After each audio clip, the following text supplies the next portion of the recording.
Pode, Senhor. Hoje nós vamos começar aqui o capítulo 6, o diácono e a filantropia cristã. Amém. Página 38. Aqui, o diácono como promotor da filantropia cristã. Filantropia, né? Nós vamos entender aqui o que é e no que se relaciona a filantropia ao trabalho diaconal. Introdução. Não podemos esquecer da finalidade primordial de sua missão: promover e manter a filantropia cristã. Em quase todas as igrejas, encontramos os diáconos realizando os mais diversos serviços, e raramente como assistentes sociais. Vamos preparar nossos diáconos a fim de que atuem como benfeitores de nossas igrejas. A filantropia cristã vai muito além desse conceito. Conhecida de maneira genérica como assistência social, é o amor que se consagra, em palavras e atos de misericórdia, à comunidade dos fiéis, visando suprir as carências mais imediatas e básicas de seus membros. Ela faz com que todos os irmãos na fé tenham uns pelos outros um amor superior ao do Antigo Testamento. Aqui eram os judeus exortados a amarem o próximo como a si mesmo. No Novo Testamento, somos instados a amar-nos como Cristo nos tem amado. O meu mandamento é este, que vos ameis uns aos outros, assim como eu vos amei. Em virtude de sua emergência, visa a filantropia cristã o atendimento prioritário dos fiéis. É um ponto importante, tá, gente? Olha, qual que é a função aqui? Atendimento prioritário dos fiéis. A gente tem ali um critério, né, com relação à assistência social, que não é um trabalho social, que eu digo assim, para fora da igreja. Tá? A gente tem que entender os limites aí da assistência social, porque não dá, né, pelo simples motivo que não dá para a gente atender os de fora. Não, Danilo, mas eu acho que a igreja deve atender os de fora. Seria muito bom se pudesse. Mas, normalmente, se nós atendermos os de fora, nós vamos esquecer os de dentro. E isso é um problema, né? A gente tem que entender que a nossa responsabilidade primeiro começa na nossa casa, né? Depois da nossa casa, ela se estende para a nossa igreja, né? E depois a gente vai pensar nos de fora. Não que nós não devamos pensar nos de fora, mas pensar nos de fora, se esquecendo dos de casa, eu acho que isso daí não é amor cristão, mas é mais querer se aparecer, concorda? Então, agora, se der para pensar nos de fora, por exemplo, se a pessoa ela cuida bem da sua casa, se a igreja está bem atendida, e se a pessoa quiser fazer algum tipo de ação social em prol da comunidade, amém, glória a Deus, pode fazer. Mas não pode inverter a ordem. É só essa questão aqui, tá bom? Então aqui, cadê? Versículo Gálatas 6, 10, né? Então, enquanto temos tempo, façamos o bem a todos. Olha só, aqui não está falando somente a uns ou outros. Fazer o bem a todos, inclusive não cristãos. Pode. Posso ajudar pessoas que não são cristãs e que nem querem ser cristãs? Pode. Você vai ajudar por quem você é. Não é por causa do outro, é por causa de Deus na sua vida. A sua essência é essa, não é? Parte de você ajudar.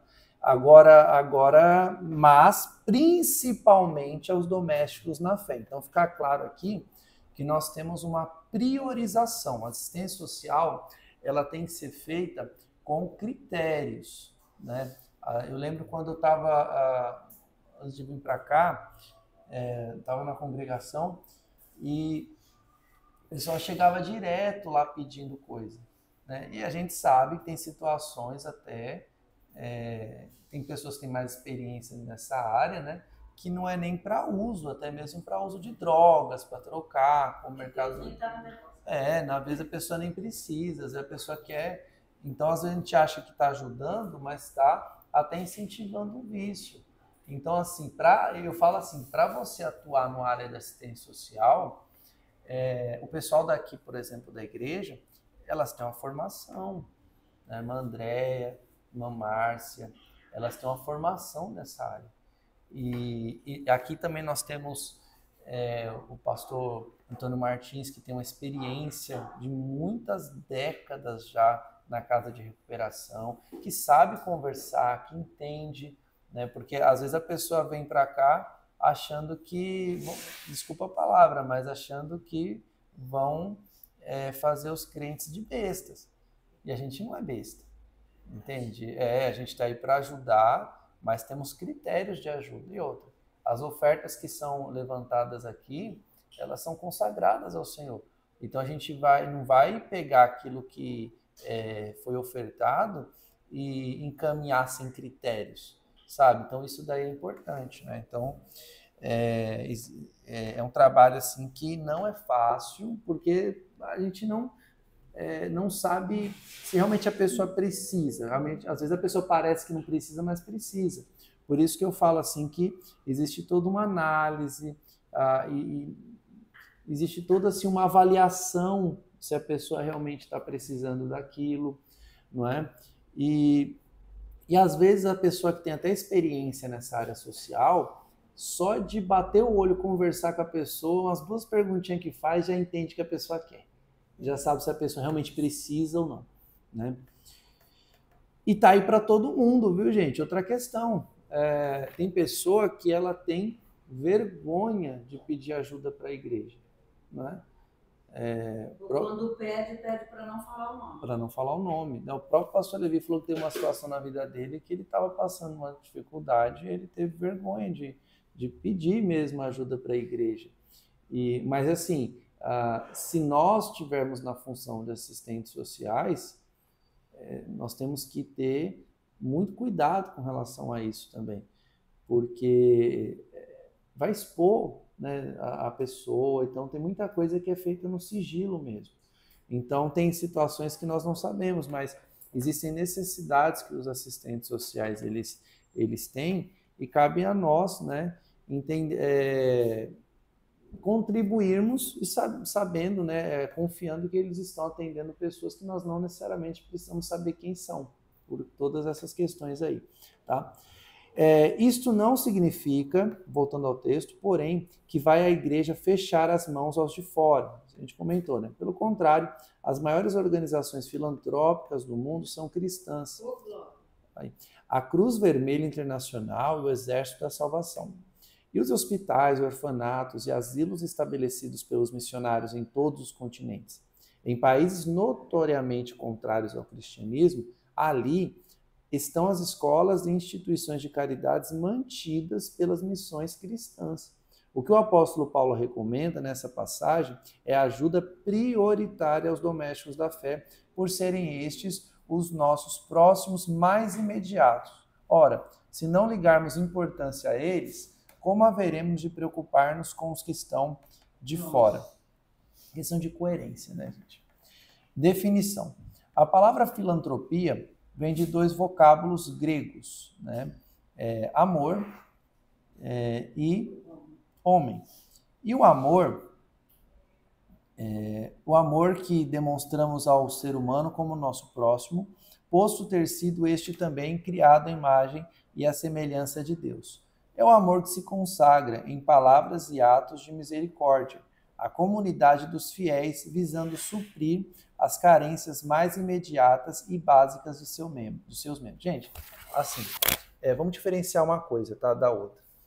Breve comentário teológico. Todos são filhos de Deus? Não. São criaturas.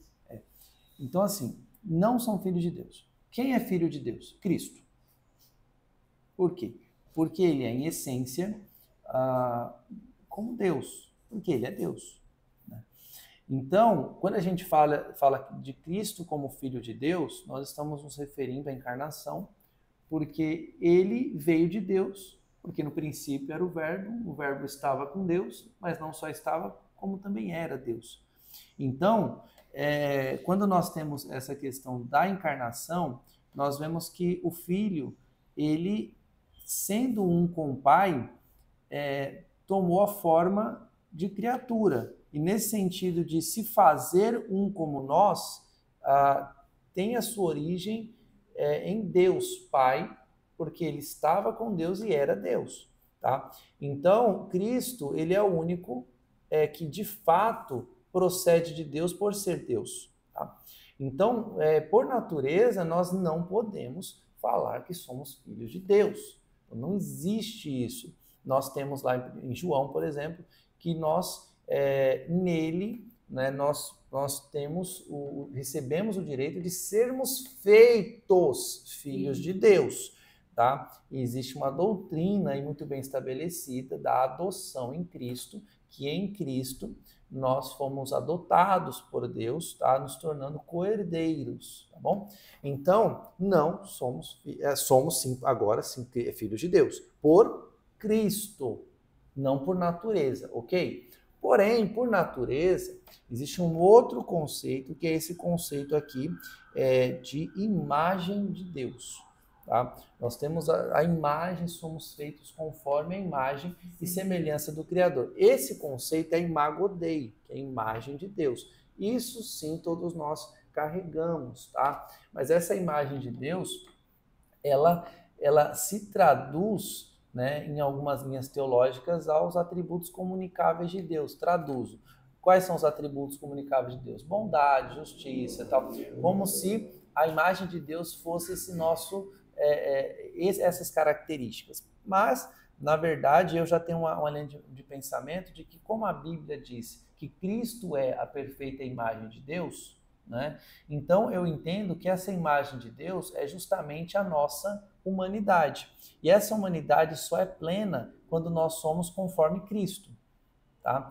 Então, eu diria que essa humanidade, ela é o nosso ser humano, sabe? Então, esse nosso ser humano, ele tem a ver com as nossas relações e com tudo que nós somos, tá? E só somos plenamente humanos quando somos conforme o Cristo, porque de fato Cristo é, como diz na palavra, a perfeita imagem de Deus. Tá aí, ok? Né? Então, as pessoas, apesar de não terem sua humanidade plena, por não estarem conectadas em Cristo, são humanas. E essa humanidade é justamente essa imago Dei, tá bom? Então, essa que só é plena em Cristo, mas que existe. Então, todos são humanos, né? Então, nesse sentido, a gente tem que tratar todos com humanidade, porque é um princípio, que existe, né? Inclusive esse princípio da imago Dei, da humanidade, enfim, a nossa ética, né? Até os direitos humanos, todos tiveram grande influência dessa cultura judaico-cristã, da imagem, né, de Deus no ser humano, que faz com que todos nós sejamos um único povo. Né? Então, nós temos uma única descendência, então tem todo esse entendimento. Então, primeira questão é essa daqui sobre o porquê da filantropia. Tá? Primeiro, nós não vamos atender, evidentemente, aos de fora por não podermos, mas podemos atender. Tá? Não vamos atender naquele amor, nossa, todos são filhos de Deus. Não são. Tá? Mas como filhos de Deus em Cristo, não porque nós somos melhores, mas porque Cristo é o único que tem condições. Não somos naturalmente, mas fomos feitos. Da mesma forma que os que estão de fora também podem ser feitos filhos de Deus. Tá? Então, a glória não está em nós. Não somos um povo diferenciado porque somos melhores, mas somos um povo diferenciado porque reconhecemos que Ele é em nós. Né? E da mesma forma pode ser nos de fora também, tá? Mas o nosso princípio de ajuda, de assistência social é nesse sentido, tá? Não de que nós somos iguais. Tem pessoas que falam, a gente é igual. Não, não é, meu irmão. Não é por quê? Porque qual a diferença então sua, Danilo, dos de fora? é que eu entendo que eu não presto, eles ainda acham que presta. Então, como eu sei que eu não presto, eu sei que Cristo é na minha vida, então eu só sou alguma coisa porque eu já entendi que é Ele que é na minha vida. Então, a partir do momento que eles também entenderem que é Ele na vida deles, eles também vão ser, não porque são, mas porque Ele nos faz ser. Amém? Não sei se foi muito filosófico, mas acho que deu para entender, sim, né?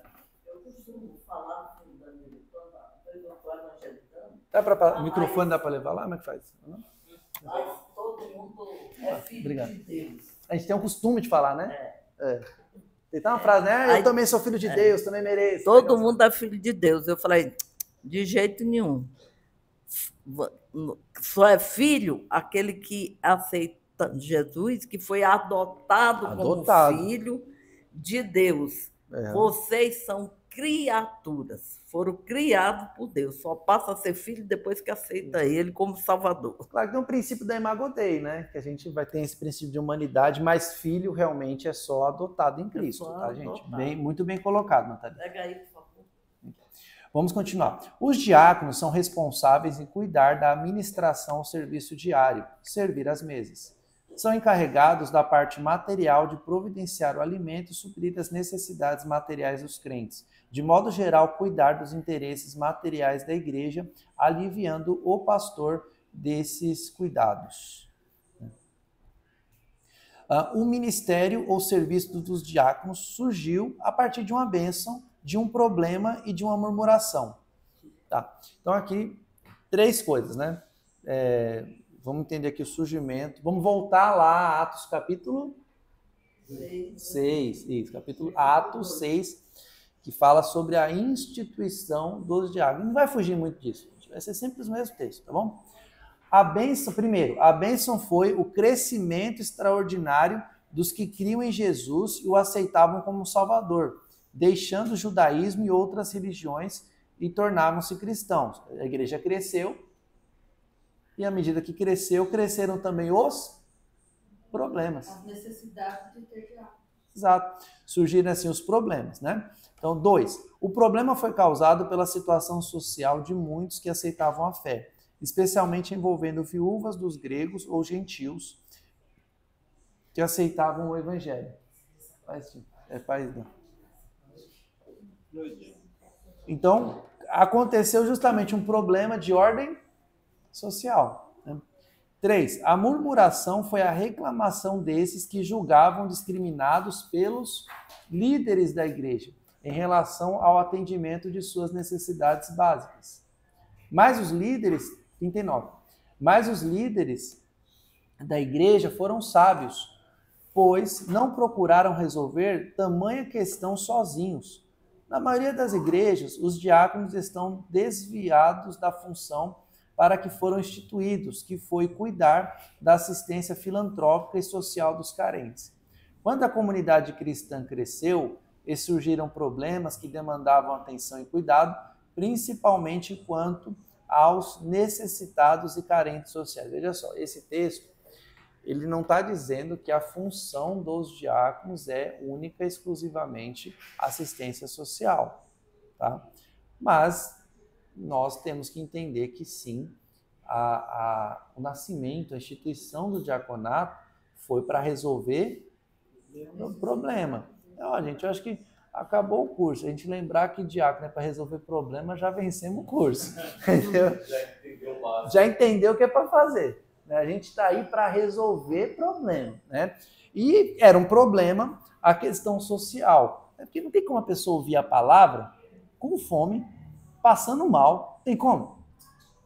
É corpo, né, gente? A gente precisa estar bem. Então a gente tem que ter ali uma sensibilidade para ver se está todo mundo bem acomodado, se está precisando de alguma coisa. Por quê? Porque quanto melhor... Porque nada pode desviar o foco da pessoa em ouvir a palavra. Entende? Em ali ter uma experiência com Deus. Então a gente precisa estar atento para tirar as distrações, acabar com as necessidades, tirar as coisas que vão... Não é para a gente aparecer, mas é para a gente proteger, né, a igreja. É como eu falo assim, tá lá minha filha, é como se a gente fosse um mosquiteiro, para não deixar nenhum sabe, né? Agora também tá, né?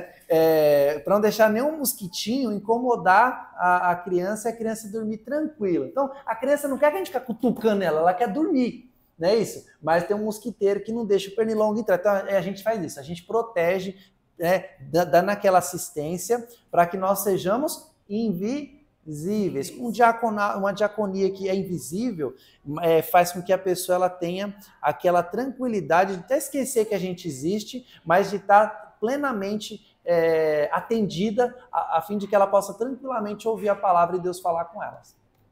Então, cadê? Eu quero tirar uma dúvida. Acho que não precisa falar muito alto. Não, deixa. Então, quero até tirar uma dúvida a respeito... Não é polêmica, não. Será que é? Não. Eu sou polêmica mesmo. Não, eu gosto. Eu queria tirar uma dúvida a respeito das crianças que correm no altar e correm na igreja e os diáconos tentam... Eu, pelo menos, eu não gosto. Entendeu? Aí eu vou lá conversar com a criança e tem pais, cara de pau, que ainda fica de trombinha pro lado da gente. Eu não tenho isso. Criança pode ser filho do Papa. Se ele estiver correndo, eu vou segurar ele. Vem aqui, meu amor, e vou abaixar da altura dele e vou falar, não pode, aqui é a casa do pai. Por favor, vá com seus pais.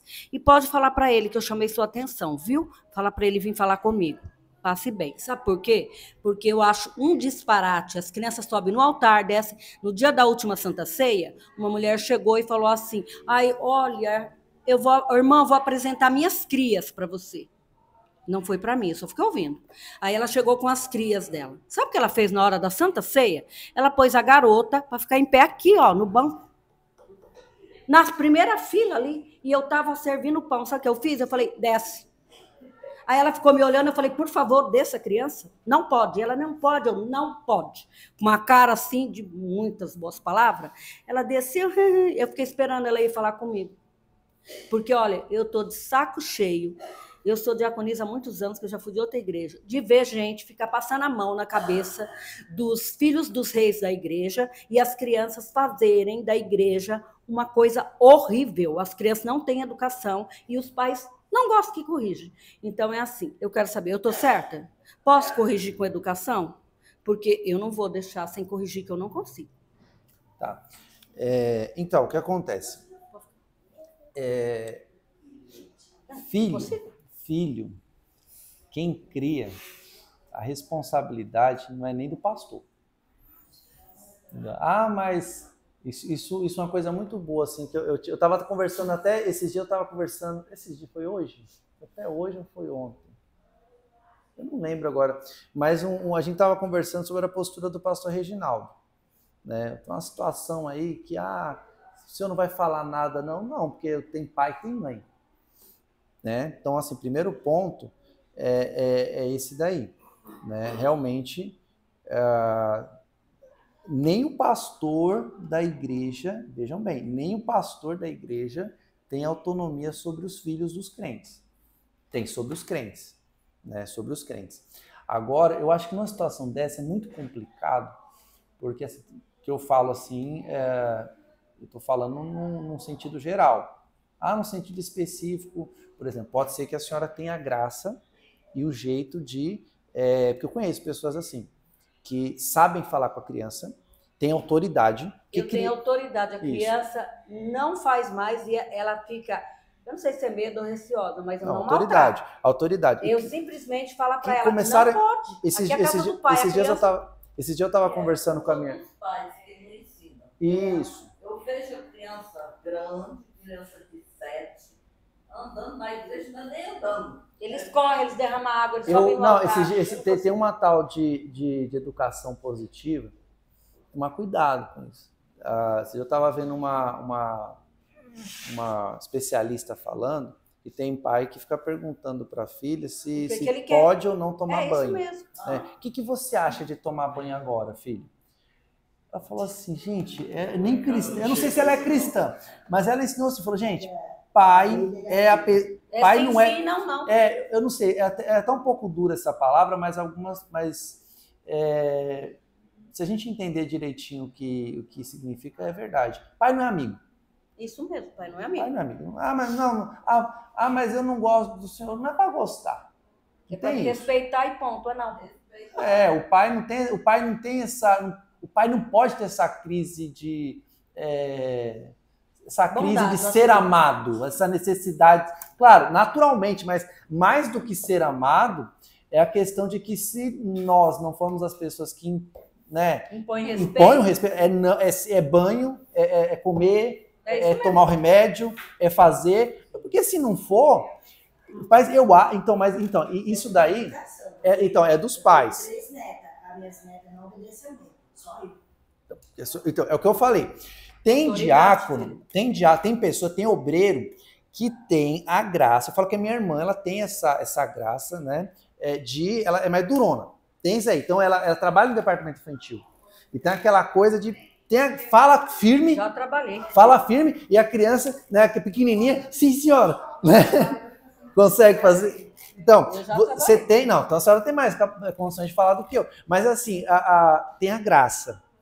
Porque tem que ter, até gostaria de ouvir a senhora assim, mas tem a graça de falar com a criança. Então, o que eu estou falando é o seguinte: tem situações que é uma exceção, que é o caso, se você, a senhora, algum de vocês tiverem a capacidade, a autoridade de falar com a criança de um jeito que ela entenda o limite dela, de uma forma respeitosa, sabendo o que está fazendo, eu não sou contra, porque você está sabendo o que está fazendo. Agora, se eu falar no geral, eu, por exemplo, não sei falar com a criança. Então, se eu não sei falar com a criança, eu tenho que entender o seguinte: é um problema? O pastor resolva com os pais. Porque se eu fizer algo errado...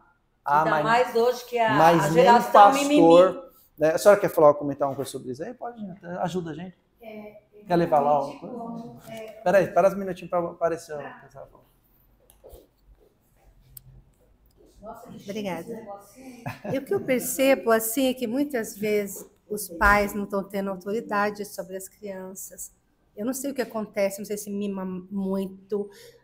Olha, é muito difícil. O que a gente percebe, eu trabalho na educação infantil, eles testam muito a gente, né? Eles testam o tempo inteiro. Então, com a gente, eles ficam tranquilos, você não precisa falar muitas vezes, a gente fala, vamos para o refeitório, vamos lá, vamos no parque, tranquilo. Mas quando os pais chegam, eles se transformam. Tem uns que se jogam no chão na frente dos pais, deita, rola, para o pai pegar no colo e faz. Eu fico assim, como assim? A criança se transforma totalmente. E passou o dia inteiro muito tranquilo, obedece a gente, tem uns que não dão trabalho, mas quando vê o pai, se joga, os pais, né? Se joga no chão, rola, faz, né? Falou, o que está acontecendo? Alguma coisa está errada, né? Sim. Alguma coisa está errada. Sim, não, assim... é de se pensar, né? Eu acho, exato. A gente tem a rotina, então todo dia a gente conversa muito com as crianças, né? E é muito gostoso, E para trabalhar na educação infantil, você tem que gostar, né, do seu trabalho, você tem que amar as crianças, né? Porque é muito prazeroso mesmo trabalhar com as crianças. Só que a gente percebe que algumas crianças não têm um limite. E aí você vai conversando, aí você, como que eu posso dizer?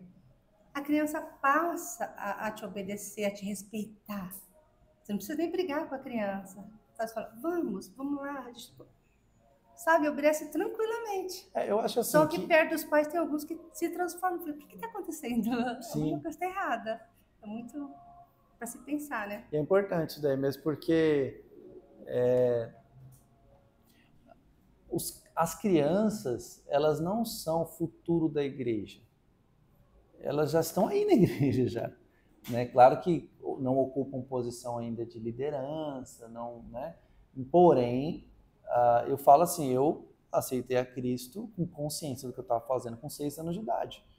Então, eu sou super a favor de trabalho infantil, né? Não existe na Bíblia aquela ideia, sabe? Já viram aquela ideia de, até 7 anos não tem pecado? Está escrito aonde? Mostra. Está escrito aonde? Não está escrito. Lugar nenhum. Então, sou muito a favor de trabalho infantil, né? Agora, A gente precisa saber falar com homens, com mulheres, com crianças, sim, com idosos, sim, com enfermos, com não crentes. Sim. Gente, a gente tem que falar com toda a categoria. E criança é uma categoria de igreja. Tá na igreja. Exato. Então, assim, a gente tem que saber falar com todo mundo. Claro, é aquela coisa, vou falar, é a mesma coisa, vamos mudar o público. Eu vou falar com idosos, tem que ter calma, tem que ter aquela paciência. Ah, mas vai no tempo, não é assim? Então, a gente tem que ter. Então, o que eu aconselho? Eu acho que é a mesma coisa, essas pessoas especiais, criança e outros casos, idosos, enfermos, tal. Eu acho que entra no mesmo caso ali até da capelania, da assistência social.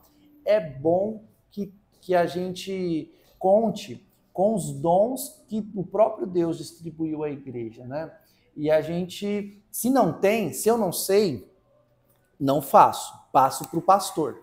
Porque se der problema, pelo menos não fui eu que causei, porque se causar, vai para o pastor não vai ter muito o que fazer, ou ele vai perder a família, ou ele vai ter que engolir sapo, né? Então vai pesar para você, que aí a criança vai continuar fazendo coisa errada, só que você vai ser o ruim, o vilão da história. Olha, pastor, eu falei com 3 crianças aqui que eram assim, terríveis e são grandes. Quando eu estou naquela porta ali, mas ninguém passa para mim para fazer bagunça com meu filho. Ele simplesmente fica me olhando, sentado do lado do pai. E eu falo assim, graças a Deus que não estou fazendo bagunça. Estou falando uma coisa. Sim, eu falo, mas é o que eu estou te falando. É assim, é a questão da graça. Se o ideal seria que todos nós tivéssemos um curso de capelania, que todos nós pudéssemos...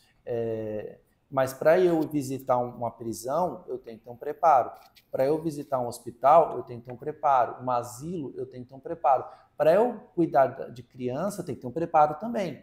Então, assim, na falta de preparo, se eu não me sinto seguro, então é melhor eu indicar para alguém que tenha condições de fazer. Não é? Por exemplo, se eu estou na diaconia, tem eu e tem a senhora.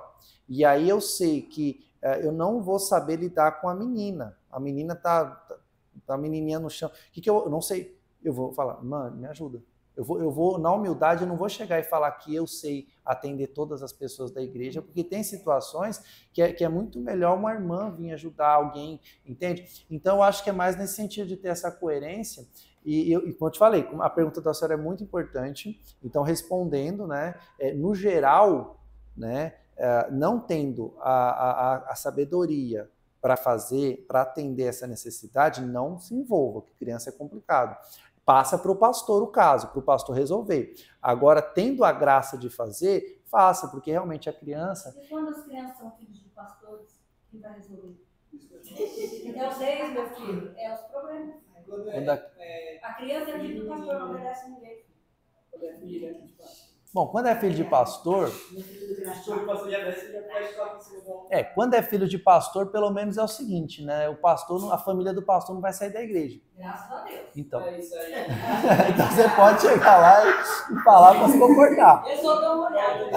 Só olha mesmo, mas é muito difícil. Mas aí o pastor está deixando. Não, mas aí... Não, meu filho, só que quando passa dos limites... Ô Danilo, tem aqui na igreja, não tem um obreiro criança? Tinha. Não tem? Não tem mais? Ah, tá. Sim, tem 2 casos. Tem um caso, acho que é o Gabriel, o nome dele, né? Gabriel, não, ele é fantástico. Gabriel... Ele não seria adequado para falar que essas crianças é isso? Chegar nas crianças para criança, aí vai reclamar que é criança. Não, mas eu acho que essas crianças fazem bagunça é menorzinha, né? Daí... Não, grande? Ô, gente, o Gabriel, aquela postura dele, os meninos de 10 anos fazendo isso. Meu Deus. Você vê a diferença, né? Não, mas aí é que tá. Não, os meninos que sabem o que tá falando, acho que até... Não é as crianças, é os pais. É a forma que você... Aconteceu um caso comigo aqui na igreja, que uma certa criança, ele puxou o braço da irmã, e eu reclamei com ele chegou em casa e mentiu pra mãe, a mãe ficou chateada comigo. Tem uma fase na infância, vocês vão saber, vocês são educadoras, acho que tem uma fase que a criança ela começa a mentir mesmo, né? A maioria mente. Que elas começam a confundir as coisas, né? Vocês estão educadoras, né? Assim, tem essa fase, não tem? Se você vê uma criança voltando na igreja, você vai abordar a criança. Agora eu parei, mãe, agora eu deixo o livro outro dia, agora eu deixo, faz o que quiser. Aí a mãe e o pai que vocês resolvem isso. Porque é difícil, porque dependendo dos pais, tem pais que têm os filhos é o príncipe. Mas tem coisa, gente, que a gente tem que ter um... Por exemplo, já aconteceu da gente estar na igreja e tal, aí a gente vê umas crianças querendo sair da igreja, sair da porta, né? Eu tô... Não, você não passa. Aqui você não passa. Entendeu? Cadê seu pai? Eu quero resolver tal. Não vai. Você só vai... mas vou chorar. Não chama o pai. Nesse caso, entenda, é uma situação que eu sei que o pai é de risco. Então, se eu vejo que a criança está em situação de risco, mas o pai pode me processar, mas a criança vale mais do que a opinião do pai. Nesse sentido aí, eu nem me importo com a opinião e com julgamento depois. É de proteção, né? Mas é o que eu estou te falando. Não tendo, né? A gente tem que avaliar essas questões. Agora tem, por exemplo, aqui na igreja tem o departamento infantil, tem os cultos infantis, então aqui já é outro modelo. Então tem um pessoal que já sabe o que faz. Agora, sendo o caso do filho de pastor, como Paulo falou, né? Não senhor, mas digo eu, né? Leva para o colo, leva lá para o pai no púlpito lá e para a mãe e fala para cuidar, porque aqui porque o pai vai se tocar, o pai sendo um pastor. Eu estava 3 crianças de pastor fazendo uma algazarra perto do bebedouro. Aí eu saí e falei assim: crianças, não pode ficar fazendo barulho aqui, tá bom? Voltei. Daí eu falei: crianças, fala embaixo, vocês estão gritando, tá bom? Voltei. Daí eu acho que a mãe viu, ela saiu do outro lado e ela veio. Daí ela falou: o que eles estão fazendo? Eu falei: que bom que você chegou, porque a sua filha e as outras estavam gritando. Você pode falar para eles não fazerem, por favor? Está atrapalhando lá o culto do púlpito. Aí ela falou: eu já falei com você. Eu falei: então, né? A senhora já falou, eles não obedecem ninguém. Tem que ver isso, né? Aí ela pegou a menina, pôs lá do lado dela, a menina ficou quietinha. Então. Mas ela veio ver por que eu estava saindo tanto, porque a filhinha dela estava ali fazendo almoço. E assim, isso a maioria são filhos ou de pastores, ou de diáconos, da liderança. Entendeu? E eles não obedecem. Só se você fechar bem a cara e falar, não é para fazer. Tem aquela situação também, né, gente, que claro que como é que eu penso, tá? Tem situação que a criança, ela não vai deixar de ser criança, né? Então... Então tem situação, por exemplo, eu, Danilo, tá? É claro que nem todo mundo é igual ao Danilo, tá? Mas, por exemplo, tiver uma criança, sendo criança, que seja aqui na aula, sei lá, vamos supor que o Thiago traga a filha dele, sua filha já tem certa idade, né, Thiago? 9 anos. Não, já é quase adolescente, né, Thiago? Cabelo branco, já tá preocupado. Mas assim, sei lá, uma criança de 5 aninhos tal, e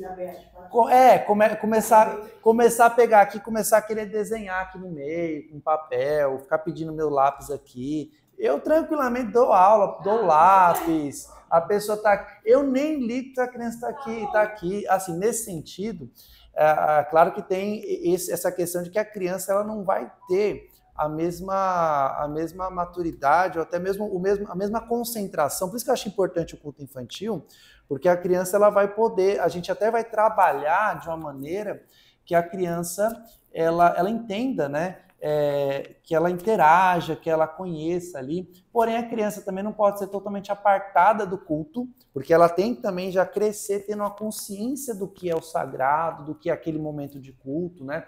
Então, assim, por isso que eu falo, eu acho que esse tema é um tema muito importante, é um tema assim que eu prefiro, nesse sentido, contar com pessoas, com mães, com pessoas que têm experiência, com pessoas que têm aquela autoridade, que tem que ter. Essas pessoas têm que existir, mas que nós, tendo essas pessoas, que elas possam nos direcionar nesse sentido para que a gente entenda, trabalhe a autoridade na criança. A partir, entendeu? Fazendo com que a criança, dentro da mentalidade, do mundinho dela de criança, ela entenda o que é uma autoridade. Ela entenda o que é, mas não daquela coisa do tipo hostil, mas de uma forma graciosa, de uma forma correta e firme. né? Então, nesse sentido, eu acho que é um caso muito mais prático, que eu contaria com pessoas que sabem lidar, ou que pelo menos não tem a teoria, mas tem a prática de saber lidar com a criança, mas que tem que ter, de um lado, alguém que saiba lidar com criança, e de outro lado também a compreensão da congregação, que tem hora ou outra que a criança vai chorar, vai ter uma hora ou outra que vai ter uma criança que vai correr na igreja, né? Eu não vou porque a criança está aqui. Aí chegou o cultinho infantil. Aí, claro que eu vou falar para elas não correr. Mas se correr, eu não vou brigar, né? Pelo menos está indo para a mãe dela, está gostando da igreja, né? Gostam de vir para a igreja, porque elas vão crescer com aquela memória, né? Que tinha um obreiro lá que falava para se comportar, né? Mas que eu gosto, né? Porque eu cresci nesse lugar, eu amo essa casa. Eu tenho um ponto do salão. Vai um monte de criança, pergunta a mãe. As crianças eu só falo, não é para fazer. Tia, eu posso comer antes do lugar? Gente, não, você não está com fome. Você vai esperar todo mundo comer. Ninguém faz nada. Tem pessoa que ela tem uma graça que é assim, por mais chata que ela seja, elas são um imã de criança. Parece que as crianças, elas gostam, elas querem. Né? Parece que parece que é engraçado, mas a criança, ela vê naquela autoridade uma segurança. Né? Então, isso é muito positivo, assim, mas que eu tô falando, com graça, mas tem que ser feito, mas tem que ser feito sabendo o que está fazendo, porque é uma área delicada que pode dar dor de cabeça, né? Pastor, lá na igreja presbiteriana, eles levavam as crianças para o cultinho infantil. Então, eles tiraram o cultinho infantil e, hoje em dia, as crianças ficam, você não vê uma criança se levantar, porque os pais ensinam em casa. Ensina em casa. Nem para beber água. Quando eles não estão aguentando, aí levanta o mais velho, até de 12 anos, mas eles ficam quietinhos, você não ouve uma conversa, não ouve nada. Eu sei porque eu frequentei muitos anos a igreja presbiteriana. Se passar um mosquito, você escuta o barulhinho dele, né? Então, eles têm uma reverência. Você dá agora, todo mundo olha, né? Eles têm uma reverência, eu acho bonito aquela reverência que eles têm no templo, quando está no templo. E eles ensinam os filhos ficam ali, como você falou, levam uma revistinha, uma coisa, fica pintando. Tem crianças os maiorzinhos até anota a mensagem, é desse jeito. Mas diz que é para eles acostumarem com o culto. Por isso que eu falei, tem essa crítica ao culto infantil, que é justamente para a criança ela ser criada ali. Agora, um detalhe, viu? E isso é que a senhora falou é importante. Uma canetinha, um papel para riscar, não dá isso não. Não, celular eles não dão. Nossa, eu vejo criança assim, pequenininha no culto com fone de ouvido, ali no celular. Isso é criança, para mexer em celular, pelo que eu aprendi, se eu tiver errado, vocês podem até acrescentar quem for da área de educação, pedagogia, né? É a partir se não é 2 anos, não é isso? 2 ou 3 anos. É isso, é 2 anos, 1 horinha só, e não é 1 horinha seguida. Né? A criança só vai poder mexer no celular depois dos 3, 4 anos. Falei para a Sabrina, não coloca a tela na frente de Zoe, não. Eu não quero, mas... Não. Gente, a pessoa dá celular para a criança... pastor. Todo mundo com TDAH, dá para a criança ter que é. Pode ser. Pode ser. Qual que é o aluno aí que está te dando trabalho? Conta aí. Aquele ali, ó.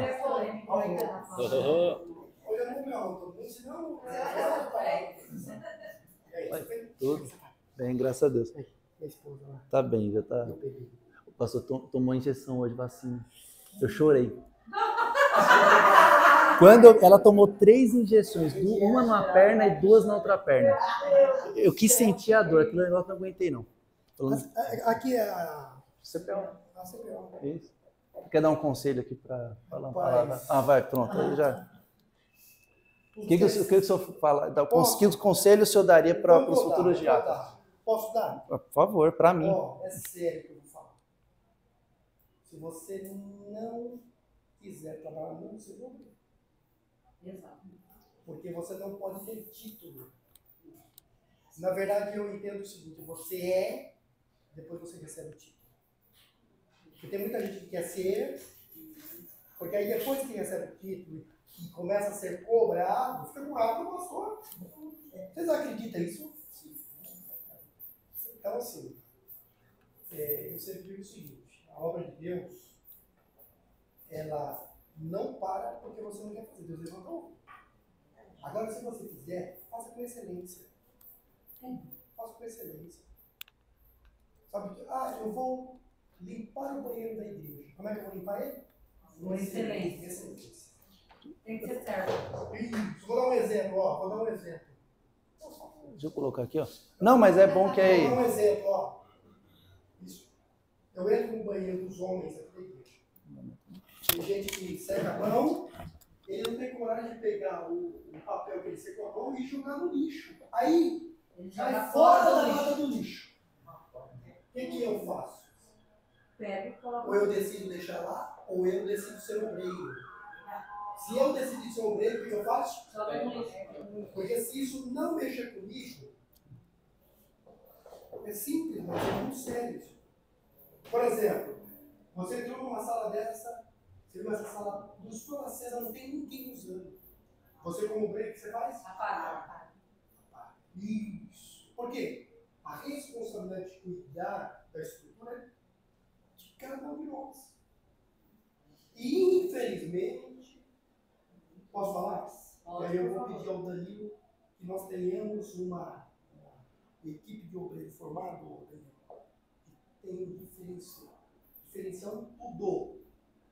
Amém? Tanto na parte espiritual, como na parte do trabalho. Sabe aquela história? Ele vem aqui, detalhe. O melhor obreiro é aquele que não tem tempo. Que oferece o melhor para o Senhor. Melhor porque toda vez que você tem tempo, você faz por quê? Você não tem tempo. Você tem tempo. Agora, quando demais. você não tem tempo, Você faz por amor. não, Deus precisa estar. Yes. E posso falar mais? Por Aqui, favor. vocês estão se formando obreiro, é verdade, tá? Muitas vezes, às vezes, até doente, mas você está escalado, e aí você fala assim, Senhor, eu vou, e o Senhor vai me curar. E muitas vezes você trabalhando, Deus ele vem até você. Deus sua fidelidade. Verdade, Deus. Amém? Amém. Deus abençoe vocês. Obrigado, professor. Amém, obrigado, pastor. Obrigado, Deus. Adoro ver um pai fresco, né, gente? Essa parte você corta. Eu vou dizer que você precisa falar comigo, né? Mas eu não vou atrapalhar a sua aula, né? Eu acho que a sua aula é mais importante do que nós vamos conversar. Sim. Pode ser? A gente pode conversar depois. Sim. Depois que eu falo, é outro dia. Não, mas não é um dia assim longo, um Não. Mas você pode assistir em casa nessa aula. É a aula gravada, você pode assistir. Isso o professor tinha te liberado. Com certeza, vai lá. Nossa aula é gravada. Vai lá. Fica a critério da senhora. Por mim, E eu já falo com se é um assunto que é, um assunto que é urgente, já resolve. Agora?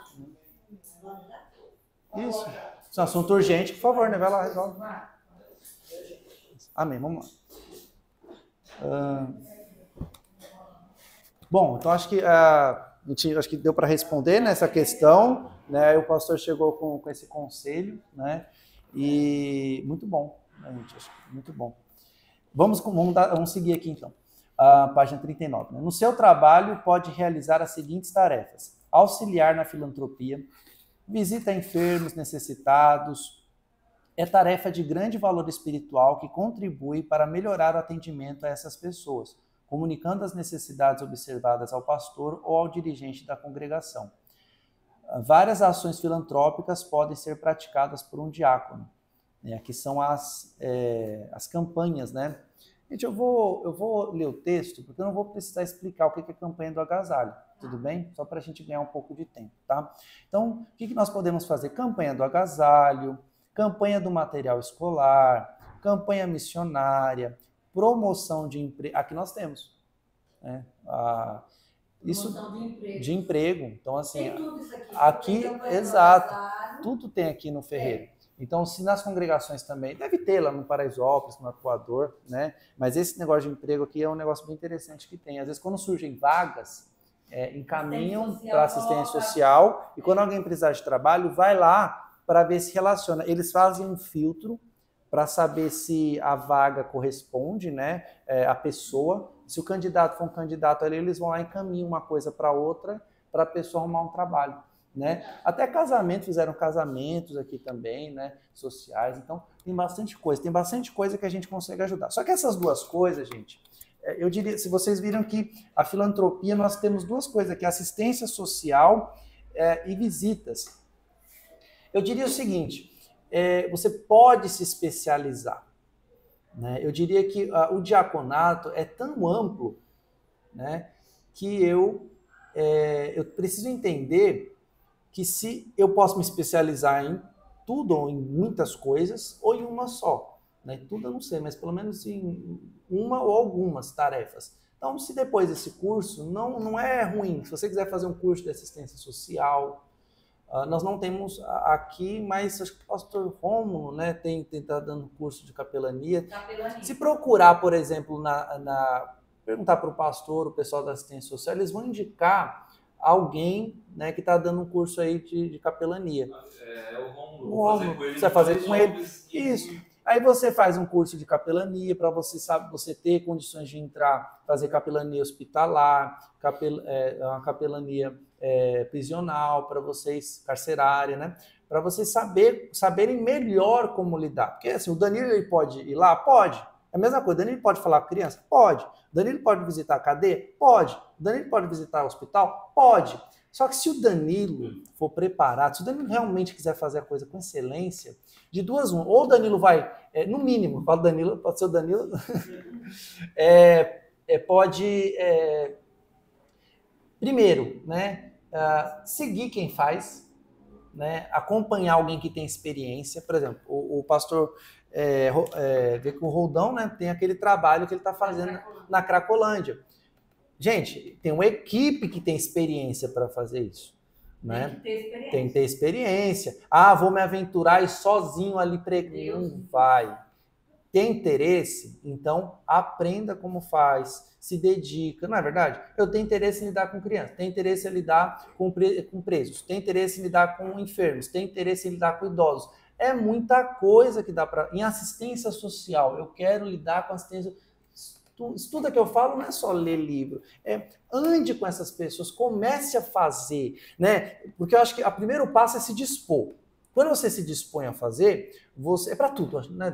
Tudo na vida, eu quero trabalhar nessa área, eu quero ser contador, quero trabalhar, ser advogado. Tá? Se envolve com quem já é, a pessoa vai te dar dica do que você tem que estudar, aonde você tem que ir para você conseguir um estágio, não é verdade? Você vai falar com quem já atua naquela área. E aí você vai começar a ter os primeiros passos, aí depois essa pessoa ela vai te dar aquela assistência para você fazer as coisas, mas sendo, essa palavra, assistidos por essa pessoa, monitorados, e aí você vai se desenvolvendo naquela área ali, né? E aí você está fazendo aquilo com excelência. Então essa é a visão, porque a gente tem que tomar cuidado, eu tenho essa responsabilidade de eu não chegar para vocês e ficar falando para vocês sair aí fazendo trabalho. Gente, não vai reinventar a roda.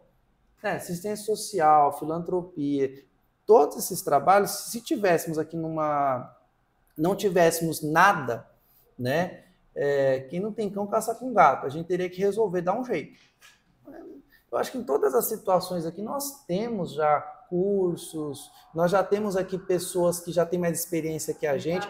O conselho que eu dou esteja ciente e disposto para procurar ajuda, né, para se aperfeiçoar. Eu acho que é mais nesse sentido aí que nós podemos exercer um trabalho filântropo, né? Filântropo, fala, né? Acho que é essa palavra. Filantrópico, né? Filantrópico. Então seria mais nesse sentido, de se preparar, né? Dar aquela assistência, né? Mas sempre procurando assim ter o devido cuidado, entendendo que nós temos limites e não sabemos tudo, né? Não podemos fazer as coisas que estão além da nossa condição para a gente não arrumar mais problema. E outra, essa assistência social que os primeiros diáconos fizeram foi uma assistência social alinhada com a direção da igreja, né? Tem pessoa também que quer ajudar as pessoas sem, né? Gente, a gente acha que está ajudando, tem coisa que tem que tomar cuidado. Vou sair para... Já vi isso aí? Tinha uma pessoa que estava dando cesta básica doidado, saía perguntando se as pessoas queriam cesta básica. O pastor está sabendo? Porque se o pastor souber, às vezes ele vai, né, avaliar se isso daí que tá sendo feito tem frutos. Né? Ou se até antes mesmo a pessoa não está fazendo, né, por... Mesmo que a pessoa esteja... Vaidade. Mesmo que a pessoa esteja fazendo por amor, nem tudo que você vai fazer por amor, você deve fazer. Por quê? Porque tem coisas que não vão produzir frutos. Tem coisas que podem causar coisas ruins. Então, Danilo, eu não tenho todo o conhecimento, gente. Né? E tem situações que eu vou fazer, eu preciso passar para o pastor, eu vou procurar alguém que tem experiência. Às vezes o pastor, ele mesmo não tem experiência naquele assunto, mas ele sabe quem tem. Então vai saber articular as pessoas certinho para que no final não seja o Danilo ou A ou B, mas seja feito um trabalho em que a igreja, nós, os de fora estão olhando para nós, estão observando que aqui existe uma ordem. Aqui existe um trabalho que não é feito conforme a cabeça de cada um, mas é um trabalho que a igreja num todo procura construir de forma sólida, né, de forma ordeira. E a igreja faz as coisas, mas faz com responsabilidade. Essa que é a ideia, tá? Então aqui, ó. Não podemos ficar alheios ao sofrimento do próximo. 1 João 3,17. Convém lembrar que uma cesta básica não resolve o problema do pobre. O problema é resolvido à medida que essas pessoas forem absorvidas no mercado de trabalho, ganhando seu pão com o suor do seu rosto. Olha só, a cesta básica é um paliativo até que essas pessoas consigam emprego. O que não se deve é despedir sem nada necessitado. Tiago chama esse procedimento de fé morta. Então, gente, assim, aqui o que ele está falando? É uma dica prática. A igreja não tem que dar cesta básica para ninguém. Tem pessoa que já... É que a gente não tem esse contato, pelo menos aqui no Ferreira, porque já tem, eu digo assim, já tem uma linha de frente aí, assistência social, que já sabe dar os filtros. Mas às vezes quando você está em congregação, que você está na porta lá e chega alguém pedindo, mas vocês são crentes, né? Eu estou com fome, vocês podem levantar uma oferta para mim aí, para comprar comida para mim, para não dar não sei o quê. Não, a gente primeiro não tem obrigação nenhuma né? É uma assistência. Ou seja, a gente não tem obrigação, porque o pessoal que está dando oferta aqui, eles trabalham, né? E tem pessoa aqui que está precisando de assistência. Então, o que o autor está falando aqui é que dar uma assistência é pontual. Imagina, né? Vamos supor aqui que tem alguém que ficou desempregado, que o filho está com problema de saúde, está precisando de uma assistência, um socorro. Tudo bem, a gente vai socorrer. Mas a pessoa vem um mês, pede socorro, vem outro, pede socorro, vem outro, pede socorro. É a igreja que pede socorro, né? Pelo amor de Deus. A gente não tem essa obrigação. Fica na zona de conforto, não vai procurar. Exato. Então, assim, a gente tem que ver. Então, esses critérios, como eu falei, acho que nessa aula toda, gente, acho que, tirando o conselho do pastor, que eu acho que foi mais geral, né? Agora, focando assim no que a gente está falando aqui sobre filantropia, é isso, né? É bom se pudermos ajudar todos, mas temos ali temos os nossos critérios e tudo que nós formos fazer, nós devemos sim fazer, temos essa responsabilidade social, mas procurando pessoas que têm conhecimento em cada área específica de ajuda, tá bom? Então acho que é mais ou menos nesse sentido que a pessoa vai saber como de fato resolver aquele problema, né? Podia ser o problema das drogas também, tem pessoa que pega gente, tem que saber fazer isso daí. Tem pessoas que pedem... Tem pessoa que pega a pessoa na rua... de arroz dentro do mercado ou fralda descartável e depois eu vi o cara vendendo lá na boca. A fralda que eu tinha acabado de comprar para ele. Agora... isso aí eu já vi, já aconteceu comigo também. Mas olha só, tem que tomar cuidado, que eu já vi acontecendo, de pessoas de um coração encharcado pelo amor de Deus mesmo, mas que eu não sei se são responsáveis, e se são, é um caso ou outro, que é o caso de pegar a pessoa na rua e levar para casa, mendigo, dar um banho e dar comida. Gente, eu não sei quem eu estou levando para minha casa. Se você sabe o que está fazendo, tudo bem, mas assim, eu acredito que você tem que saber o que está fazendo. Se você ouvir uma vez ou outra, por exemplo, se o pastor, mas o pastor Antônio Martins, ele falou que em determinada situação, teve até uma situação, por exemplo, que ele contou que um bandido, ele estava, acho que ele e o pastor Leandro, se eu não me engano, parece que o bandido ia vir assaltar eles, e ele foi lá e falou para a pessoa uma palavra, gente, eu estou falando do Antônio Martins, um pastor que não sei tem quantos anos, que ele trabalha com esse tipo de pessoa, que é um homem de Deus também, cheio do Espírito Santo. Eu estou falando de uma situação que ele fez, eu não. Ele chegou lá e falou pro cara, falou, ele vai te pegar hoje. O cara falou, ele vai me pegar? Foi isso. Só lembrando, né?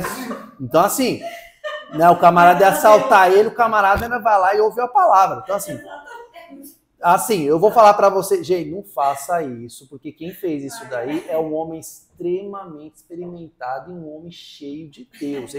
Ele não fez, ele fez isso friamente. Ele saiu, ele até comentou, olha, fulano tá vindo lá. Então, ele sabia o que estava fazendo. Agora, conselho meu, não vai na emoção, você não sabe o que está fazendo. Se acontecer de você, se Deus tiver um chamado, tiver uma graça em você para esse lado, mesmo você tendo uma graça para esse sentido, busca a direção do Espírito Santo, se capacitar nesse sentido, para que você seja, pode ser que eu esteja falando com um de vocês e vocês sejam uma pessoa que seja extremamente usada para falar com pessoas que são usuários de drogas, pode ser que vocês falem com pessoas, mas aí busca capacitação para Deus te usar nesse ministério. Mas não faça as coisas sem saber o que está fazendo, porque pode dar ruim, viu? Pode dar muito ruim. Mas tem homens de Deus, mas tem pessoa que Deus usa nessa área também. Mas são anos. Não vamos desconsiderar o que esse homem tem de história, de trajetória. Entende? A gente está falando de um gigante fazendo um negócio na direção de Deus. Não eu chegando, não tendo experiência com isso e querendo, né? É diferente. Então, eu só estou dando um conselho. Porque a pessoa no amor, vocês podem até ver alguém também cheio de amor, né? Querendo levar a pessoa para casa. E tem situações também que, infelizmente, a pessoa até faz maldade com a família da pessoa. E já aconteceu, tá bom? Então, vamos seguir aqui. O diácono como promotor da filantropia cristã. No cristianismo, não demorou muito para que os serviços sociais surgissem na igreja. Os apóstolos delegaram esses trabalhos aos irmãos vocacionados, de boa reputação, cheios do Espírito Santo e de sabedoria. Os apóstolos deram, assim, importância a essa atividade, não ficando alheios aos problemas dos necessitados. Isso está muito claro em Atos 6, 1 ao 6. Quando houve a separação de crentes para o diaconato, a fim de servirem nesse ministério. É uma questão de prioridade e urgência perfeitamente compreensível. Deve o diácono estar bem consciente quanto a esse aspecto de seu ministério, por ter sido ele ordenado a fim de suprir as privações dos órfãos, das viúvas e dos demais necessitados que se acham no meio do povo de Deus. Cumprindo esse requisito de seu ofício, todo o seu desempenho será coroado de êxito. Embora sejam os diáconos destacados para os mais diversos deveres, né? Não podemos jamais necessidades, tá? Não podemos jamais esquecer-nos da finalidade principal de sua missão, promover e manter a filantropia cristã. Em quase todas as igrejas, ei-los como porteiros introdutores, zeladores como assistentes sociais. Este serviço vem sendo exercido pelas abnegadas integrantes do círculo de oração e da união feminina. Chegou o momento de voltarmos às origens desse ministério e preparar melhor os nossos diáconos a fim de que atuem como filântropos e benfeitores de nossas igrejas. O diácono somente haverá de exercer plenamente seu ministério se tiver um profundo conhecimento da realidade social que o cerca. Aqui.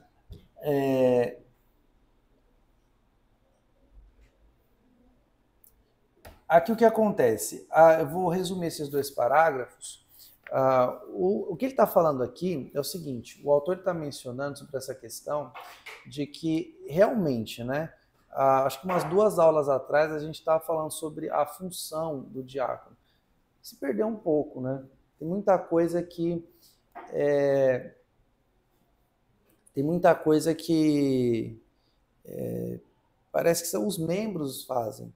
Né? Esse caso da filantropia, o que o autor está dizendo é que o diaconato ele foi instituído justamente no sentido da assistência, né? Pelo menos foi a resposta, o problema que a igreja primitiva tinha ali em Atos capítulo 6, quando o diaconato surgiu.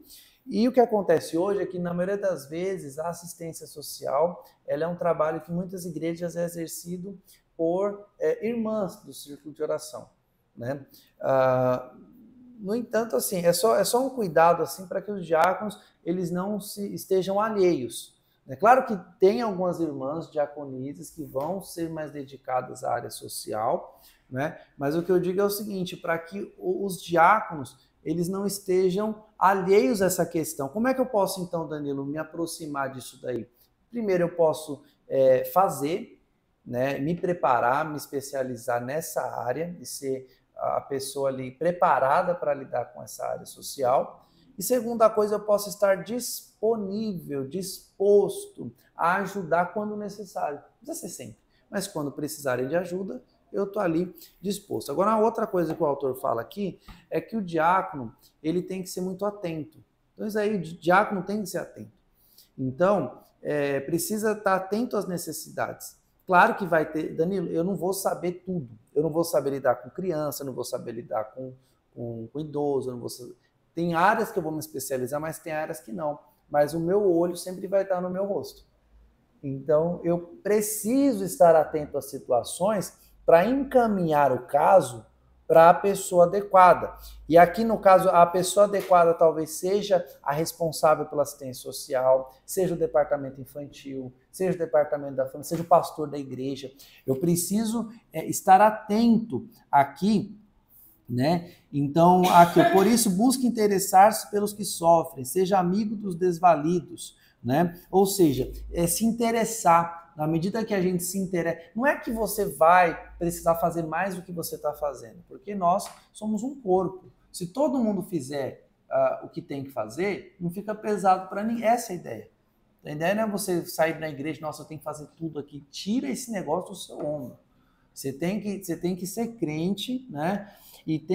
Mas quando você observar, e você tem que ser observador, um problema, você tem que saber encaminhar para a pessoa adequada. E se não tiver uma pessoa adequada, você encaminha para a liderança para ver se você, caso você tenha um interesse, você não pode ser investido daquela responsabilidade, mas se isso acontecer, que você busque uma especialização, cada vez mais se aprimorar naquela função para você cobrir uma necessidade da igreja, de forma efetiva, né? Então é mais nesse lado aí. Eu acho que quando a gente se entrega, quando a gente está disponível a fazer, a gente começa a ver as necessidades. Na medida que a gente vê as necessidades e começa a fazer, a gente tem que fazer aquilo ali com excelência. Então a gente começa a buscar capacitação. Por exemplo, estou numa igreja, aí nessa igreja ninguém ora. Hipotético. Eu acho que essa igreja o pessoal tem que orar. Pastor, me disponho. Eu enxerguei a necessidade, estou me dispondo. Como é que eu faço? Não, Danilo, não é que ninguém ora, que o culto de oração é tal dia. Aí eu já, pastor, me deu informação, vou para o culto de oração. Mas realmente estamos com esse problema. Pastor, então eu posso chegar 20 minutinhos antes do culto e começar a orar? Então você já vai puxar a oração, entendeu? Aí, Danilo, mas Danilo, eu quero isso, o pastor me deu isso daí, mas como é que eu posso fazer agora? Já sei, eu vou começar a orar em casa. Eu vou começar a ser uma pessoa de oração, porque eu sei que orar aqui é difícil, eu não sei falar no microfone, orar, eu tenho timidez, mas eu quero fazer esse trabalho. Eu sei que é potente, só pra vocês verem como funciona para qualquer coisa. Quero evangelizar, mesma coisa. Vou começar a fazer mesmo que seja errado, sabe? Mas o pastor tá ali, me abençoou, eu estou fazendo debaixo da bênção, mas agora eu vou começar a me aperfeiçoar. Eu vou começar a orar mais, me consagrar mais. Eu vou começar a andar com pessoas que sejam responsáveis, pessoas de oração. Eu vou procurar me encher cada vez mais. Daqui a pouquinho, Deus manda um irmão para orar com você. Daqui a pouquinho tem um trabalho forte de oração na igreja que começou porque você viu um problema que tinha na igreja. A igreja não evangeliza. Você vai começar um trabalho o trabalho bonito de evangelização que a gente tem aqui na igreja, não é verdade? Então, mas por quê? O pastor viu que tinha muito potencial aqui, né? O pastor Jorge viu que tinha muito potencial aqui, e aí, o que é o Grupo Resgate hoje? Você viu por quê? O pastor viu a necessidade, se dispôs, começou a fazer com os recursos que tinha, e você pode ver que o Resgate já tem um trabalho bonito, mas pode ver, se Deus quiser, daqui a 5 anos, o trabalho que tem hoje não vai se comparar. Por quê? Porque o trabalho vai crescendo, as coisas vão buscando capacitações, vão buscando a crescer. A pessoa que está evangelizando procura ter uma experiência missionária, se relacionar com missionários. A pessoa começa a saber melhor como lidar com situações. Estou lá evangelizando, como é que eu vou lidar com a situação inusitada? Então, se eu ando com missionários, eu começo a ter a ciência de como eu vou lidar, eu vou adquirindo experiência naquilo ali, e aquilo ali vai crescendo, eu vou crescendo naquele ministério, o ministério todo vai crescendo, pessoas vão chegando, vão sendo educadas também, porque eu já vou me tornar uma referência para aquelas pessoas, e o trabalho cresce. Mas muitas das vezes é isso, o trabalho começa com um problema, e problema está aí direto, problema que mais tem, gente. É só começar no coração você se dispor, que nem o pastor Lucas falou agora. Se a gente vai fazer um trabalho e não se dispõe a fazer, nem faça. Agora, se você se dispor a fazer, naturalmente você vai começar a ver os problemas. E vendo os problemas, você está aí para resolver problema. Mas resolver não é causar mais, não é tentar fazer tudo, mas é saber encaminhar para a pessoa certa, é fazer o que você faz e se aperfeiçoar naquilo, para que nós realmente resolvamos as demandas, tá bom? Vamos continuar aqui. Como desenvolver a filantropia cristã? Na atualidade, o cristão tem que se conscientizar que ele promove a filantropia cristã quando se encontra alegre realizando a obra de Cristo. Seja onde for, na portaria de sua igreja, louvando a Deus, orando pelo próximo, ajudando na obra, falando da palavra de Deus, como disse Jesus, assim resplandeça a vossa luz diante dos homens, para que vejam as vossas boas obras e glorifiquem o vosso Pai que está no céu. Isso é filantropia cristã. Na maioria de nossas igrejas, a filantropia acha-se tristemente limitada a campanhas do quilo. Quando muito, consegue-se aprontar umas poucas cestas básicas e quase sempre deixa-se de lado outras necessidades igualmente inadiáveis, saúde, educação, vestuário, etc. Deixaremos aqui algumas sugestões que poderão ser consideradas pelos diáconos. São sugestões simples, mas creio eficazes. Situações, tá, gente? Vamos ver aqui. Quais são as sugestões que o autor dá? Várias áreas, né, como educacional, realizando ensino voluntário aos necessitados, recolhendo material escolar para distribuição, é uma situação. Saúde, realizando ensinamentos higiênicos, escovar os dentes, cuidando os cuidados na adolescência feminina, que é interessante, viu? Já teve situação que eu já vi de menino que vai para a igreja, às vezes menina, gente, um descuido, uma situação que já teve situação de eu ver um jovem, assim, adolescente, que os outros não conseguiam ficar do lado dele. O cheiro, sabe? E isso é ruim. Então, às vezes tem coisa que a gente não vai poder falar diretamente para a pessoa que chateia, mas às vezes a gente percebe que tem alguém, né, alguma situação, pedir sabedoria a Deus para fazer um trabalho assim de ensinamento, né, para os adolescentes, os jovens. Tem situações que precisam ser orientadas para as meninas, especialmente, assim, alguns cuidados, né, ou para os meninos também, né? Então, essa questão de orientação ela é muito importante. Mental, né? Nós também temos um trabalho, por exemplo, psicológico aqui, ó, cuidados na terceira idade, projeto Dorcas, né? Então, um projeto bem interessante. Você vai ter bastante coisa que já é feito aqui na nossa igreja, ó, cuidado drogas, cuidados com relacionamentos, né, social, né, nessa questão aqui de ensino. Esse negócio de ensino é importante, porque às vezes precisa-se ter uma orientação também de que como que nós lidamos, né, com as pessoas de fora. Né, porque eu vejo assim, gente, tem muito problema aqui social que é legítimo. Exemplo bem problemático, tá? Bem escandaloso. Por exemplo, o problema do homossexualismo. Tem sim, muitos deles que têm distúrbios psicológicos, e existe aí uma certa taxa de suicídio. É um problema social. A igreja, se puder trabalhar nessa área, que haja pessoas que saibam lidar com essa questão, entendendo que nem todos eles vão se converter, mas que existe um problema social, que, por exemplo, infelizmente, foi abraçado pela política, fazendo com que eles entendam que a igreja é inimiga deles. E nós não somos inimigos deles. Eles têm problemas que nós poderíamos ajudar antes de querer que eles se convertam, para que depois, quem sabe, né, a partir dessa ajuda, nem todos, mas um ou outro seja alcançado. Então, eu cutuquei na ferida mesmo, que já é uma coisa bem complicada de lidar, mas que existem problemas sociais mas como eu falo, mas eu vou lidar com esse problema social. Não, você vai se preparar, você vai saber o que você está fazendo, você vai se preparar teologicamente, vai se preparar na graça, na oração, direção do seu pastor, no trabalho, para quem sabe você ser alguém ali que faça um bom trabalho ali na sociedade, mas entendendo a sua função. Entende? Mas que a igreja precisa ter esse cuidado espiritual, social, mental, de saúde, educacional, ou seja, a igreja está inserida na sociedade e a gente precisa saber lidar com as demandas. Não é que a gente vai sair também buscando situação, mas o que chegar na nossa mão, a gente precisa ter um conhecimento mínimo para encaminhar. Tem situações, por exemplo, que até pastores, né? O pastor Flávio, por exemplo, é psicólogo, e ele fala, tem situações que ali quem vai tratar é o pastor Flávio, e tem situações que vai tratar o psicólogo Flávio. Então tem situação que o pastor trata, tem situação que o pastor tem que entender que é psicológica, e tem situação que tem que entender que é pastoral. Às vezes tem psicólogo também que acha que ele...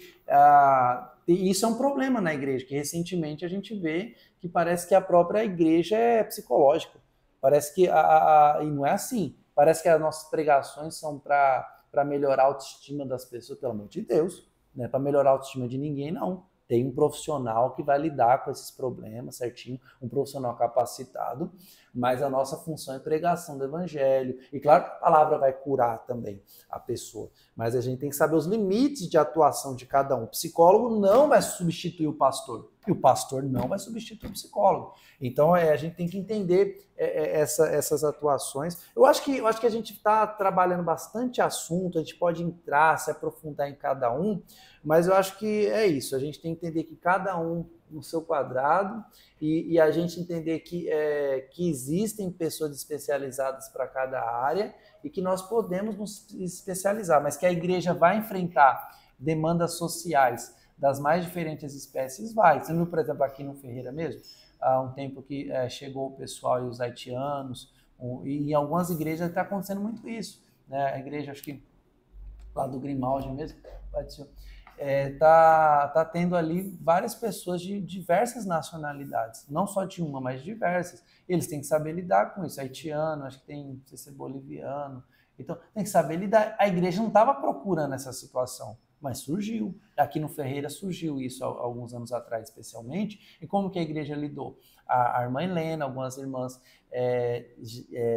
trabalham em educação, trabalham nessa área, se especializaram, né? E elas procuraram aprender a língua das pessoas, criaram até um material, o pessoal do discipulado criou um material na língua deles. Então fizeram um culto na língua deles, não foi? Fizeram, acho que eles cantaram... Uma sala, né, beleza, apresentavam. Eles cantaram, tiveram a oportunidade de cantar, a igreja toda cantou na língua deles. Então você vê que foi feito um trabalho em que as pessoas que estavam responsáveis ali, elas resultado, teve irmão que até casou, entendeu? Deus abençoou, alguns se mudaram, então acho que tem um irmão que ainda está aí, né? Então assim, foram necessidades que surgiram, e pode surgir as mais variadas. Pode surgir pessoas com problema de dependência química, tem uma caixa de recuperação, você sabe quem você vai acionar.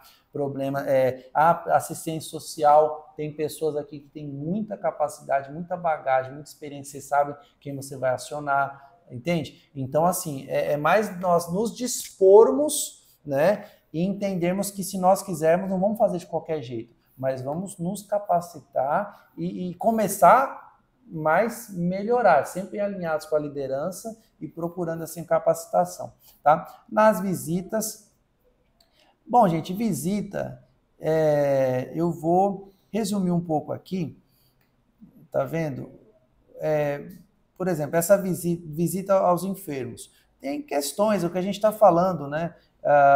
Não ficar fazendo perguntas, não se aproximar tanto das pessoas, não assentar sobre a cama, falar baixo. Esse tipo de coisa, seja breve, né? A pessoa vai fazer visita, capelania, né? São questões que... Seja breve, toma cuidado com o que você vai ler para a pessoa, né? Ali você não vai falar nada muito complicado, a pessoa ela quer uma palavra de ânimo, né? Então, seja breve, você vai visitar uma pessoa enferma, gente, não vai ficar conversando muito tempo, chega e vai embora, né? Às vezes tem pessoa que quer ficar visitando até mãe que acabou de ter filho, né? Não é para ir, nem vá. Né? Nem vá, porque eu vou lá para orar. Não vá, ora em casa. A situação tem que ter coerência, né? É horrível. Não é para ir. Não é porque os pais não... porque não pode, né? Tem situação que tem que entender que não é todo lugar que a gente tem que visitar, né? Porque assim, pode dar... Pode cair... Oi? Que é chato, né? A pessoa tá lá, cheia de ponto, morrendo de dor, e o cara chega lá e quero ver, nossa, tem cara de joelho, não parece que não, é pior chegar lá e querer ficar pegando, querer beijar, querer ficar colocando pegando na mão da criança, pegando. Gente, doença. Né? Mas antigamente não tinha. Eu conheço um monte de tio que morreu criança. Se eu perguntar para meus avós, eu vou saber um monte de história que antigamente tinha coisa ruim, assim, tinha doença assim. Não, mas agora é muito pior. Tem uma bactéria que nem sabe o que é. Pois é. Então, assim, ter coerência, né? Eu vou querer... Não. Tudo volta, parece que eu estou falando a mesma coisa, né? Mas tudo volta em você se dispor, mas ter coerência para fazer. É que nem a Bíblia fala em 1 Coríntios 8 e 9, 2 Coríntios 8 e 9, vai falar sobre a oferta. Não fala isso, que é para dar, mas o que Paulo fala também? Tenha coerência. Então, assim, você vai ofertar, mas que você dê conforme as suas condições. É a mesma coisa, que nós tenhamos o coração disposto a ajudar os outros, mas que tenhamos coerência. Será que estou cuidando da minha casa primeiro? Estou cuidando dos domésticos da fé? Estou. Vou fazer um trabalho social? Vou. Mas se eu for, eu tenho que entender que eu estou fazendo algo em nome da igreja. Então, se eu vou fazer algo em nome da igreja, eu tenho que estar alinhado com o meu pastor. Se eu estou alinhado com o meu pastor, eu tenho que entender que eu tenho que me aperfeiçoar nessa área que é o meu chamado. Entende? Então, tudo vai girar em torno dessa questão aqui. Aqui essa ilustração aqui coisa que precisa saber. Conta-se que um homem ganhou na loteria, mas ele tinha sérios problemas cardíacos e a família ficou com medo de contar-lhe a grande novidade. Procuraram todos os meios para falar, mas não encontrou. Então procuraram o padre, o qual se assentou com ele, proseou, né? Tomou um café e depois o perguntou: se porventura você ganhasse na loteria, o que faria com o dinheiro? O homem respondeu-lhe: eu daria metade para o Senhor. Ouvindo isso, o padre caiu morto. O homem que ganhou na loteria matou o padre com a boa notícia: deixe para essas notícias aos enfermos quando eles sararem. Né? O padre ficou de dar a notícia, né, que o homem ganhou e acabou morrendo, né? É verdade, tem situação, gente, tem coisa que não tem que falar. Mas você sabe que a pessoa, ela às vezes é criança, às vezes a pessoa é um idoso, né? Eu tenho um tio que ele morreu achando que o meu avô, era tio da minha avó. Ele era muito amigo do meu avô. Ele morreu achando que meu avô tinha ido para Minas. E ninguém falou para ele que tinha morrido. Para quê? O homem já estava com 98 anos. Para que ele precisava saber que o sobrinho dele morreu? Não tinha, não, né? A gente brinca, né? Não é teologia não, tá, gente? Não tem nada de... A gente só tá uma piada, tá? Né? A gente fica achando que quando chegou lá, deve estar ficado bravo com a gente lá, achando que... Né? Quando eu vi lá o sobrinho, tudo, viu os amigos tudo lá, ué, vocês estão aqui? Né? Claro que Isaí não é... Não estou falando isso, tá, Thiago? É uma piada, não tem nada a ver. Biblicamente, o conceito que eu acredito não é isso, tá bom? Mas...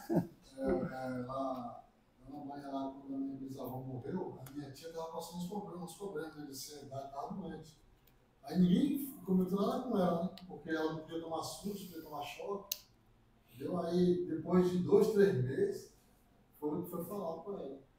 Aí, quando ela estava mais melhor de saúde, ela operou, tirou os problemas que ela tinha, aí que minha mãe foi falar com ela, né? Minha bisavó tinha falecido, aí Gente, exatamente. Então, assim, você vê que tem que fazer.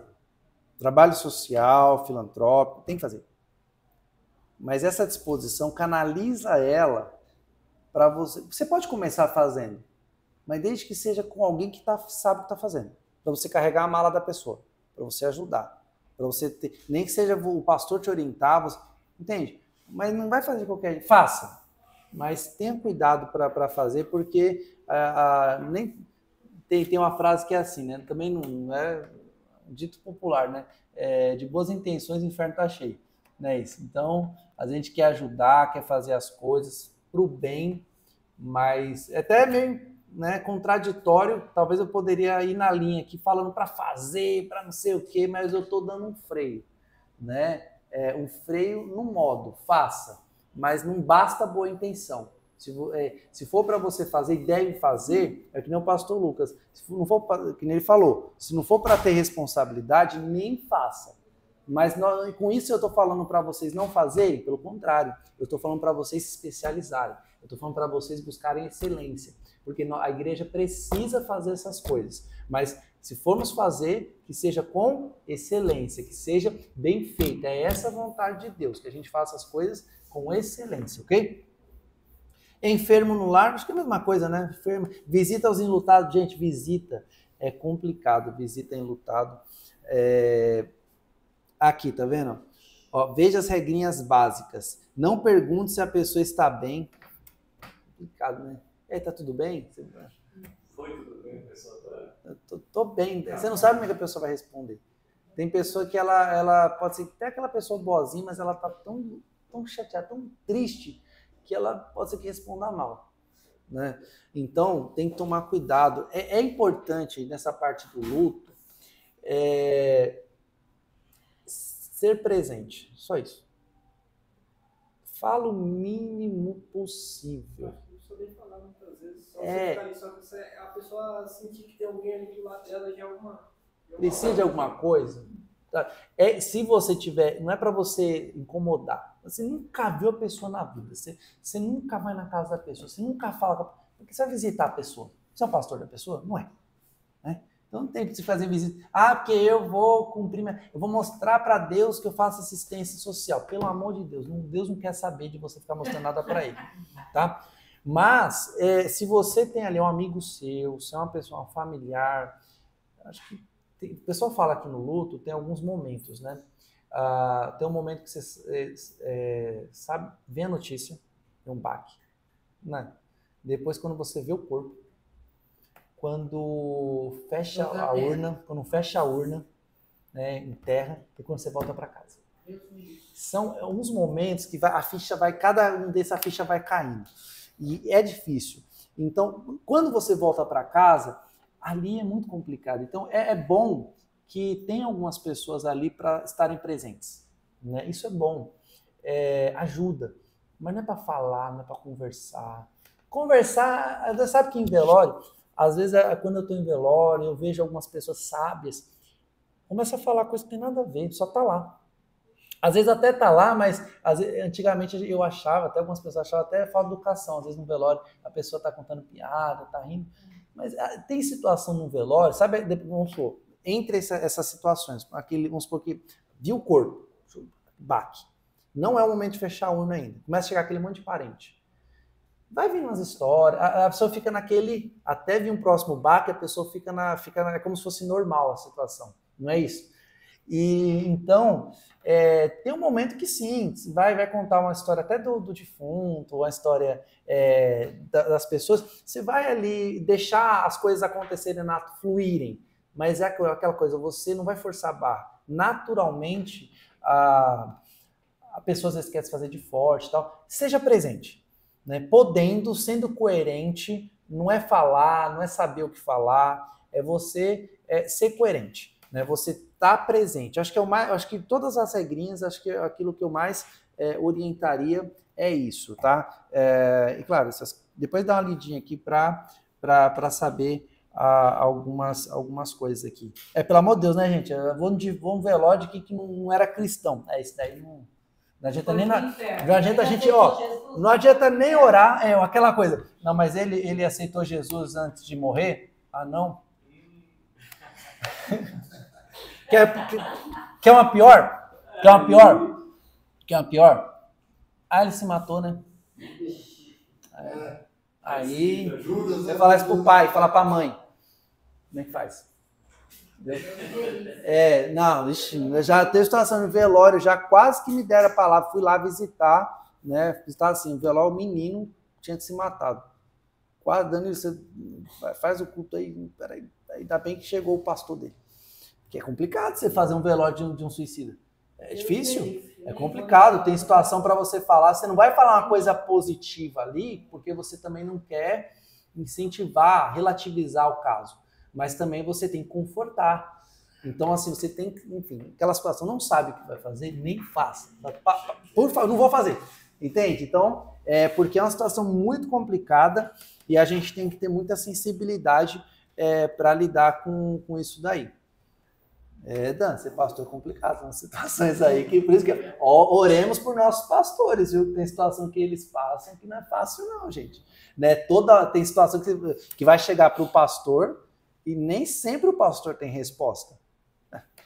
Não é verdade? Não, eu estou indo pelo pastor Levi, pelo pastor Edgar, né? Saudoso pastor Edgar. Né? Tinha situação que ele falava, ora, vamos orar. O pastor Levi fala, tinha uma situação que ele conta que chegou que ele tinha que aconselhar a pessoa, ele não sabia o que falar, estava orando, né, para Deus dar uma sabedoria para ele, e só dele ouvir a pessoa, no final a pessoa agradeceu ele e ficou bem. Então, assim, ele nem falou nada, né? Então, realmente, nem sempre a gente vai saber o que falar. Então que Deus dê para eles, especialmente, uma palavra de sabedoria, para que quando chegarem essas situações extremas, complexas, eles tenham condições. E quem tem chamada episcopal pastoral, que desde já começa a se preparar. E até vocês, nós também nos preparemos, porque às vezes alguém vai chegar para a gente com perguntas que a gente precisa dar uma resposta, nem que seja mínima, mas alguma coisa que de fato edifique. Né? Vamos lá. Bom, visita aos que estão passando por provação. Tem situação que é meio complicado, né? Tem situação... situação complicada aqui.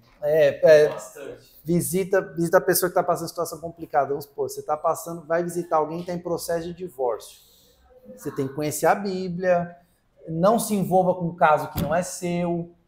Começa a saber, começa a opinar, sabe? Não se envolve. Mas nem pastor de igreja vai se envolver nos casos dos membros. O que você vai fazer se envolvendo, tomando partido? Pelo amor, não toma partido. E se for para visitar, para saber melhor direitinho o que aconteceu, nem vá. Fique em casa, porque ouvir fofoca de camarote não é trabalho de diácono, tá bom? Não precisa disso daí.